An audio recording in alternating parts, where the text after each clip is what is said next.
Welcome back, 365 Sports on your Friday. It is Final Four time, and we are joined by Ari Tempkin, Big 12 Radio on TuneIn. We just saw Ari a couple weeks ago at Big 12 Pro Day talking football. But for basketball, Ari, I know there's a sentiment of like the old school teams that were original Big 12 teams like Kansas getting in. I know you're a Kansas guy. My wife is a Kansas grad. It would be great if they were in it. But in the expansion era, having one of your new teams already in the Final Four kind of shows you made a pretty badass decision, right? Yeah, well, yeah. I mean, I guess it depends on which way you look at it. I think the Kansas perspective, to a degree, it's like they, Houston, came into our house. They walked right into our family room and sat on the couch, put their feet up, in the Big 12. I mean, they have thoroughly and utterly dominated this conference from the jump for them. And yeah, so look, I mean, I think, individually, Kelvin Sampson is one of the best coaches in America.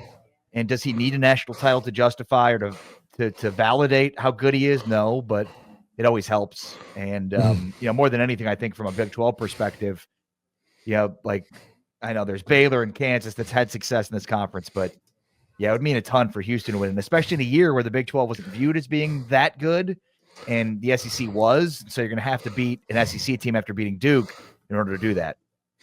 Yeah, that's for sure. But Ari, I've asked several people this week as we've talked about it. I think Houston and Duke is a really intriguing matchup because they both do things that can counteract the other, and they can. And I think this will be. I think that Houston can make this a slugfest, but that doesn't mean that they're just going to win it because Duke can play well within that kind of environment as well. Yeah, I mean, look. Duke has the most efficient offense in the history of the Ken Palm era, right? So, I mean, just looking at Kelvin Sampson and Houston's road in order to win a title this year, they had to play a 8th ranked in Ken Palm Gonzaga team as an 8th seed in the second round. They were top 10 in Ken Palm. Then you have to play Purdue and Indianapolis, and now you've got the most efficient offense in the history of college basketball via Ken Palm against what is the number one defense, and a defense that, is kind of foundational for the success of Houston. So, yeah, I mean, look, they present a ton of problems. I maintain you kind of almost want to let Cooper Flagg get his. For me, it's Knipple, it's Malawach, it's Tyrese Proctor. Those are the guys that, that's where you really can get killed by this offense. But look, they do want to muck things up. They do trap. Houston has their staples on defense, but I think we're also going to see some new wrinkles for Houston defensively. And I'm intrigued by it, but this is also not the same Houston squad that we've kind of seen last few years. Like, this is a very, very high, upside offensive unit too. The best 3-point shooting team in the country, 42% 3-point shooters. So it's not just a defensive team.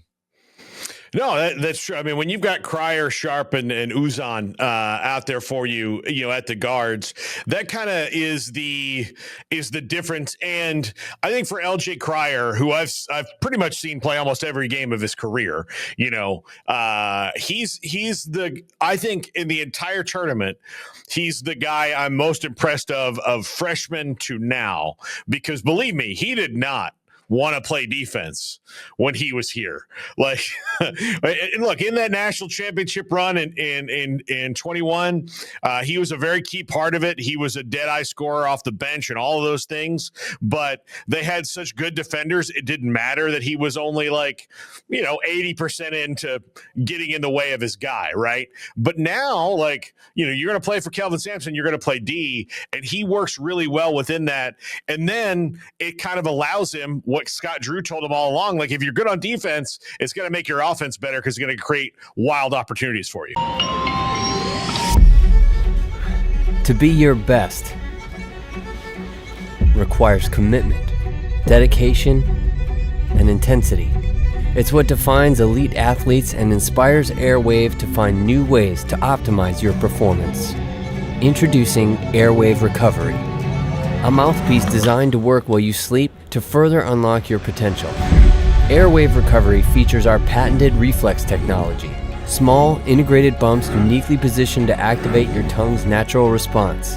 Your tongue will instinctively move forward, opening your airway and improving your quality of sleep. And thanks to our patented fitting material and a purpose-designed support wall, you'll enjoy a secure, comfortable fit all night long. With Airwaav Recovery, You sleep better and recharge faster. Airwaav Recovery. Recharge your potential. Well, and look, I mean, defending and playing both ways at Houston is not a non-negotiable. I mean, anybody that comes in there is going to have to defend, and they're going to have to play at a high level. And like, it's high intensity, it's intensive practices. Like, they practiced before Big 12 media days. I mean, that's how intensive these practices are. So, the fact that they don't really lose much in the portal seemingly every year is kind of, I wouldn't say a miracle, but like, it shows you a ton about, they demand a lot, they expect a lot, but obviously there's a payoff there that's worth it for these guys. And I mean, it's sort of amazing in some ways. They're a throwback in a era of college sports where we're complaining about types of kids that exist, and do they want to work hard, and are they just gonna, as soon as the moment of adversity strikes, are they gonna jump and go somewhere else? I mean, Houston's the great antidote to that, right? I mean, Houston's the great program that sort of works as the antithesis of how people view this modern era of college athletics and college basketball.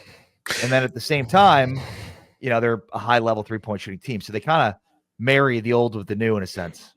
Yeah, it's one of those things. I wonder how this happens. Now, if you're a good player and you get in the portal, somebody's going to give you money to come and play for them. I mean, that that's not a problem. But I do wonder if you're a coach and a guy leaves Kelvin Sampson's program. And not because maybe not because he's blocked, because he might have played a lot. He might have just been the sixth man. But if you've got a double-digit scorer that would leave a coach like Kelvin Sampson, if I'm a coach that would be considering him, I'm like, well, I need all the details of this, because if you don't want to play for Kelvin Sampson, it might tell me you are not really a worker. Yeah, no, but the thing is, like, you don't get those guys don't leave. Yeah, because Kelvin treats them so, like, I know he is an absolute grind, but I've not talked to one single player that says it's just that's for show. There's a lot of coaches that have that, like, you're going to work hard and they don't care on the back end. Like, he treats those guys really professionally and well, and cares about them in a way that a lot of guys who grind like that sometimes are incapable of doing. Yeah, and I think it's the family piece. And look, I mean, it's both in a literal and a figurative sense. I mean, his family is literally a part of the program. His daughter is the head of basketball operations, and his son is the assistant coach. So, I mean, it is a family affair, but like, they treat the team like a family. And I mean, they're invited to Kelvin and the Sampsons' house, and I mean, they have meals together. So, like, and that goes back to when Kellen was a kid and he wanted to read to his kids every night. And basically his wife suggested, like, why don't you have the team come do preparations here instead of going to the facility?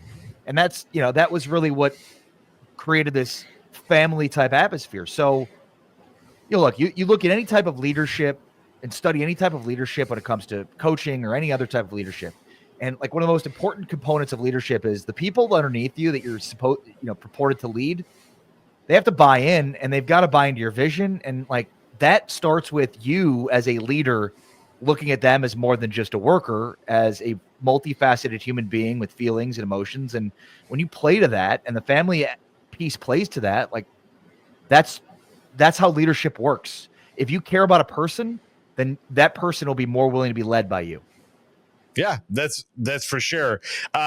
Ari, looking at this game individually, look, I think Juwan Roberts is going to be a big key here to, especially with Malawach down there, creating some problems. But is this going to come down to, can Joseph Tugler stay out of foul trouble to deal with this, like, to help out with all the size that Duke is going to throw at you?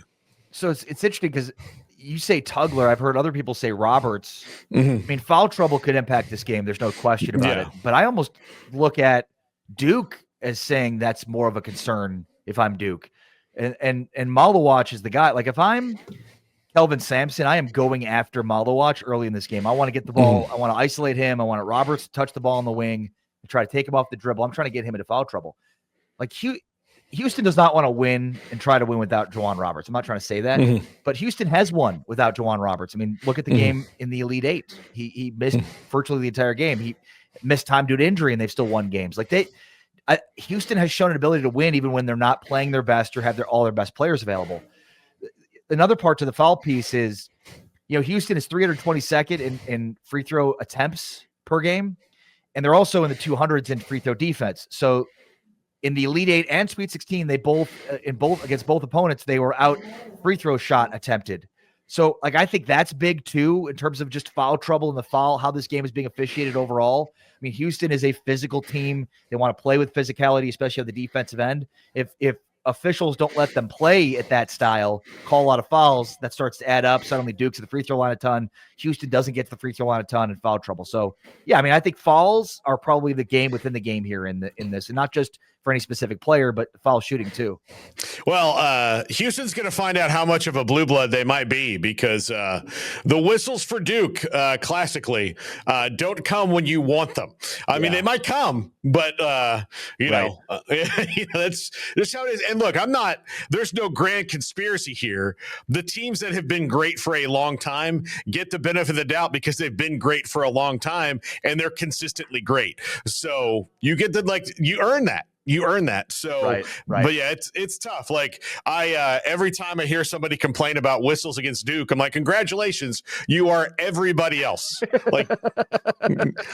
You breathe oxygen. So it's Duke getting whistles. What? Why would that happen? Oh my gosh! Alert the media. Get the president on the phone. This must be stopped. Big 12 wise, this is Brett Yormark, I heard him say the other day that he did feel that because of the SEC, because it was such a deep league, but they did get one team for sure. Texas should not have been in the tournament. If you're going to fire your coach the next day, you're not a tournament team. You're not. Oklahoma didn't put two halves of the season together. I get that they had these great Ken Palm juicy wins, but something has to be said about when they're in the Ken Palm juicy conference, they had some Ken Palm juicy losses too. So even still, they got all the teams in. What did you think about what he said, kind of saying hey, this was a tougher league this year than most people realize, and maybe put us on the back burner a little bit. And when you have to play Houston and Texas Tech and Iowa State and Baylor and Kansas and, a Kansas State team that had struggles in the beginning, but in the middle of the season was as good as anybody for a stretch and had talent. Even the bad teams were not that bad all year long. If Colorado can haul off and beat teams, then you've got a scary conference. Yeah, and look, I mean, obviously the narrative about the SEC being as strong as it's been, and relative to the Big 12, I don't know what that means for the hierarchy. At the end of the day, I always thought that Houston was severely underrated. I'm not sure that people paid attention much to what they did this year. And obviously we know that defensively they're so good, but it's been the offense that's been so different. I mean, Kansas thoroughly and utterly has dominated the Big 12 in its entire existence. They never won 22 of 23 Big 12 games. No. So what Houston has done this year is unprecedented. And I think that's still underrated them. In terms of the conference overall, look, they got two teams in the Elite Eight. They got one team in the Final Four with a really good shot if Texas Tech can close that game out to get two teams to the Final Four. I would say this season was an overwhelming success for a conference that last year did not send anybody to the Elite Eight. Mm-hmm. So, year in and year out, this conference is legit. But it's funny because Houston won 22 of 23 games. They did not lose a game on the road in this conference. And so I've asked both Kellen and Kelvin, isn't this league supposed to be good? Then how are you dominating it so utterly and thoroughly? Yeah, no, it is wild. And I the biggest prediction I think I've gotten wrong with Houston coming into this league was I thought they would be this good as far as they're going to be an Elite Eight team, a Final Four team. They're going to have those teams. Their record just won't look as good because of the games they're playing. And no, it looks the same as it was in the American. It's amazing. Yeah, no, you're right. I mean, and it's a pretty good example of why, we can look at the mid-major level and think the other conferences are so much better, and maybe they're not. Maybe they're a little bit closer than we expect, especially basketball, or maybe Houston's just that good. Yeah. Maybe they are. Yeah, that's true. I mean, this is an all-timer team in the Big 12, and I hope they win it so they can have that to say yeah, this was that, and they don't. They've run up against one good team for sure and two other great teams. Your thoughts on the entire Final Four? We've got all 4 1 seeds now.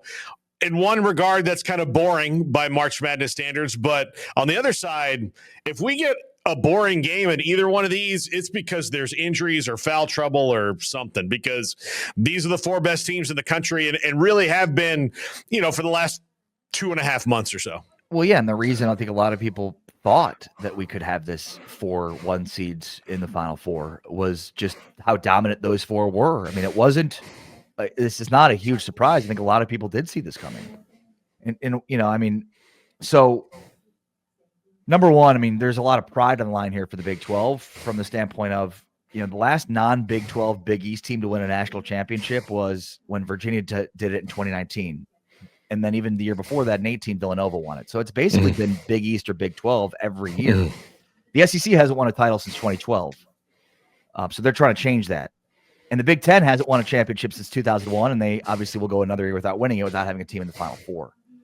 I agree with you. I think these are going to be elite games, elite matchups. They're really hard to predict. I think most people think Duke or Florida is going to win. And it's been kind of a boring tournament from that standpoint. I get why people complain about the chalk that we've seen, and even further than that, Paul, I think it's been 16 straight wins by favorites in this tournament straight up. Mm-hmm.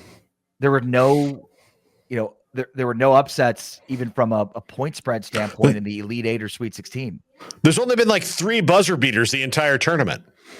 So it's been a tournament of chalk. Yeah. And what that says long term, everybody wants to make these long-term proclamations. Let's let this play out and see. I'm not ready to say that yet, but yeah, I get the sentiment of where are the upsets. This tournament has been the exact opposite of it. It's funny. Every other tournament has followed specific guidelines and rules about upsets. This year's been completely different. Everybody's upset about it. Yeah. I'll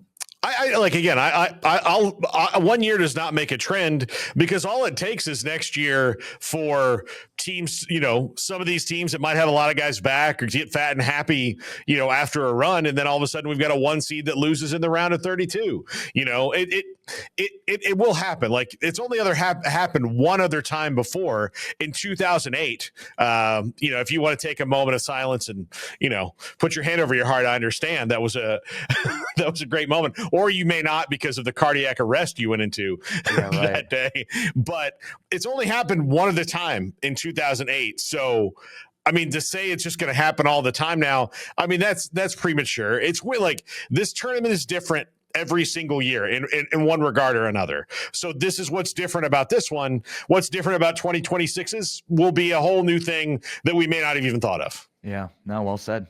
Yeah. Okay. House settlement comes on Monday. Do you think it will be ratified? And if it's not ratified, how much longer do you think that we can go in the current system before people just lose their minds? Yeah.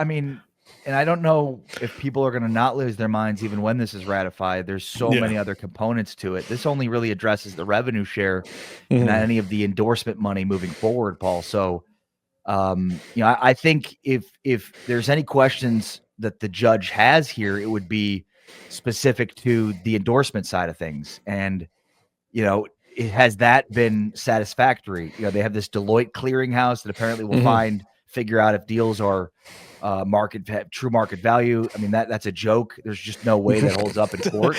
But that wasn't for market value is what I tell you it is. Right. Yeah, totally. So to me, if I'm Paul Catalina and I want if I have $1 billion and I want to pay the FSU football team whatever I want, it's value to Paul Catalina Industries. You can't tell me what the market value is. Right. So that will never hold up in court. And so, I think it's ratified so long as, again, the language around endorsement deals is satisfactory to the judge in this case. But again, this is a long road. Anybody that thinks this is the fix that will eternally fix the entire system is going to be sorely mistaken. It's going to take a long time. And I do believe eventually, the only path to really creating guidelines for this is through collective bargaining, which is through, union uniformity and Like, that's the only way we're going to get this. Otherwise, the NCAA is going to keep taking L's in a court of law, as they have, because the Supreme Court already ruled unanimously that they're in a monopoly. Yeah, the Supreme Court, who always gets along and agrees on everything. Right. Every vote is unanimous. Every vote is unanimous in the Supreme Court. Ari Tempkin, Big 12 Radio on TuneIn. Listen to him. It's a great show that they do a great job. Always love having Ari on the show. After this, my top 5. This is 365 Sports.